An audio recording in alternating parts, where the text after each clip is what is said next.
Hello all, Uncle Jack's Horror Stories here.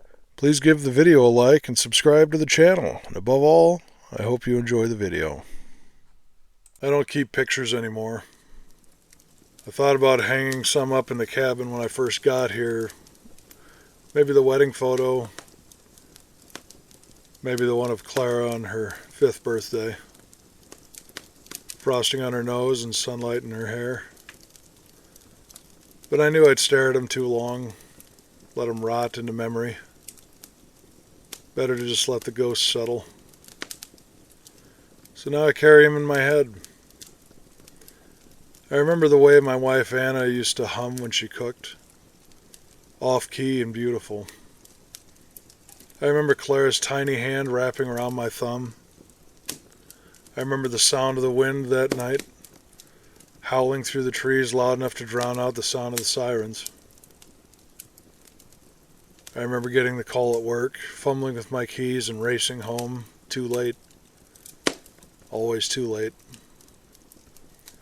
The man who did it, James Kilroy, was a junkie, a drifter, overall a walking mistake. He broke into the wrong house, or maybe the right one. I never got the chance to ask him why. He was too busy grinning when the judge said mistrial. Too busy walking free. I watched him walk out of the courthouse and vanish back into the world. But I never forgot. Days go by. Those days turn into weeks, then months. I turned into a robot. Work, home, going through the motions until the day I broke. I couldn't take the looks from people anymore. The way they'd tilt their heads like sorrowful dogs. The friends who said, "You need to move on," as if grief had an expiration date. So I left. I found a piece of land in Wyoming. Off the grid, unreachable without four-wheel drive or a death wish. I built a cabin, solar panels for the basics, rainwater capture, and a wood-burning stove. I grow my own food, I hunt what I need, and fish when the rivers aren't froze solid. And for a while it was enough. Until I found the tracks. The first time I saw him, I figured he was a lost hiker. Bare footprints in the snow circling the cabin. But they never led to anything, just endless loops. I followed them once, and they stopped at the tree line and vanished like smoke. Then came the noises. Scratching on the walls, soft knocking under the floorboards, low, broken sobs echoing from the woods. The night I saw him, I thought I was dreaming, but there he was. Pale, shivering, wide-eyed. That was him, Kilroy.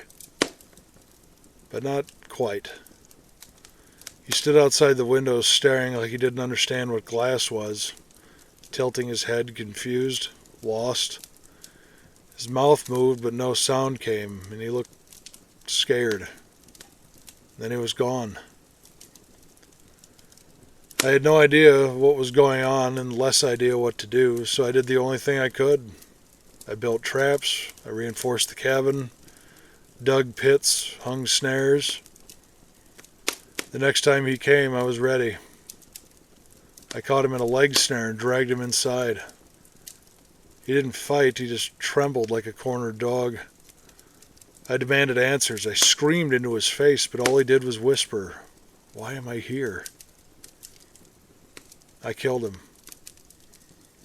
That first time, I strangled him until his eyes went glassy. Then I buried him beneath the snow, deep in the woods. A month later, on the next full moon, he came back. Same face, same voice, same question, but new marks on his neck. Why am I here? I've killed him 13 times now, and each time I kill him, the ways vary. Snare, axe, pit trap, fire, he always returns. Not like a vengeful ghost, not like a monster or anything. He always looks afraid. And always wearing a reminder of what I've done to him before. Not afraid of me exactly, more like he's afraid of being. Sometimes I catch him sitting in the snow, whispering him to himself, crying.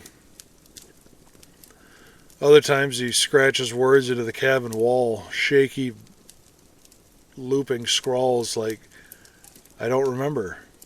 Am I real? Where are they? Help me. One time I hesitated. He just stood there, hands open, voice hoarse. I don't want to come back. I'm so tired. But I couldn't let him stay. Because every time I look into his eyes, I see Clara's empty expression, Anna's broken hand, blood pooling in the shape of my family. And maybe he doesn't remember, but I do. So I sharpen the blade. Tonight the moon is full again, and I'm sitting by the fire. The traps are set. I can feel him drawing close. And I wonder just a little if this is a curse. Not that he comes back, but that I always have to kill him.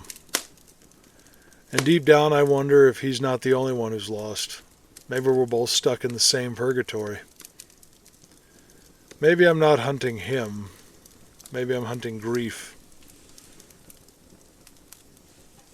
But still, I will do it again.